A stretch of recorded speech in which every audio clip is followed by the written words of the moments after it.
សួស្តីអ្នកទាំងអស់គ្នាយូរម្ដងចង់មកឌូខ្ញុំនិងកូនប្រុសបាននាំគ្នាដើរមើលទិដ្ឋភាពតាមភូមិតាមផ្ទះអ្នកស្រុកនៅក្បែរផ្ទះខ្ញុំដែរអញ្ចឹងណាភូមិផងរបងចិត្តគ្នាហ្នឹងនិយាយទៅនៅភ្នំពេញប៉ុន្តែយើងដើរលេងផ្ទះអ្នកចិត្តខាងគ្នានៅក្នុងភូមិជាមួយគ្នាហ្នឹងមើលទៅសភាពនៅតាមផ្ទះនីមួយៗគេមានដើមផ្កាស្អាតមែនទែនហើយជាមួយគ្នានោះដែរពីអ្នកម៉ែកូនខ្ញុំក៏បានឆ្លៀតលេងខ្លែងបដាដោយសារខែនេះគឺជាខែធ្លាក់ខ្យល់ផងដែរហើយឆ្លៀតពេលនឹងផងដែរគឺយើងព្យាយាមដើរត្រូវពន្លឺថ្ងៃដើម្បីឲ្យរាងកាយយើងទទួលបានវីតាមីន D ស្រូបបានវីតាមីន D ដើម្បីជួយឆ្អឹងរឹងមាំនិយាយទៅដើរមកដល់កន្លែងនេះអត់មានខ្យល់សោះដល់ពេលអត់មានខ្យល់អញ្ចឹងក៏លេចមើលទៅឃើញផ្កាកដាស់នៅលើផ្ទះគេហ្នឹងឃើញស្អាតមែនតើនិយាយទៅស្អាតដល់ដូចផ្ទាំងគំនូអញ្ចឹងក៏ឲ្យកូនបើនឹងថតលេង style ថតមួយអញ្ចឹងទៅស្អាតមែនតើនិយាយទៅតបមកទៀតយើងក៏ចូលមកលេងផ្ទះអ្នកចិត្តខាងដែរផ្ទះគាត់ហ្នឹងគឺមាន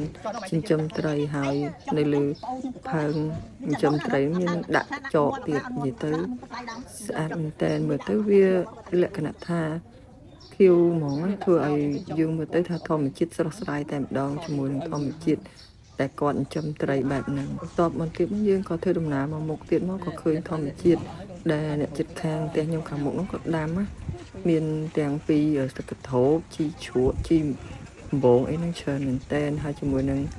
ម្រះព្រៅបន្ទាប់មកទៀតយើងក៏ដើរមកខាងមុខទៀតមកឃើញញាតិអ្នកចិត្តខាងខ្ញុំហ្នឹងកំពុងតែចូលទៅជែកគ្នាស៊ីត្រាវអីខ្លាំងចឹងទៅហើយគាត់ពួតប្រាប់ថានេះត្រីដែលគាត់ទិញមកបានអញ្ចឹងណាខ្ញុំសួរគាត់ថាត្រីនេះស្ទូចមែនគាត់ថាអត់ទេគាត់ទិញគេដែរហ្នឹងខ្ញុំខំថាគាត់ស្ទូចនិយាយលេងមួយគាត់ហ្នឹងអ្នកចិត្តខាងគ្នាហ្នឹងហើយក៏ប្រាប់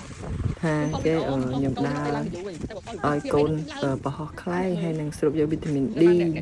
តបមកអ្នកចិត្តខាងមិញដែរផ្ទះគាត់ចិញ្ចឹមត្រីហ្នឹងគាត់អានឲ្យប្រតិកទៅកពើមកទៀតដើម្បីយកទៅដាំសូមអរគុណអ្នកចិត្តខាងដ៏ល្អអញ្ចឹងវីដេអូរៀបរាប់ពីសកម្មភាពប្រចាំថ្ងៃរបស់ខ្ញុំមានតែប៉ុណ្ណេះទេសូមអរគុណចំពោះការចូលមើលទស្សនានិងស្ដាប់នៅការនិយាយលេងជាមួយ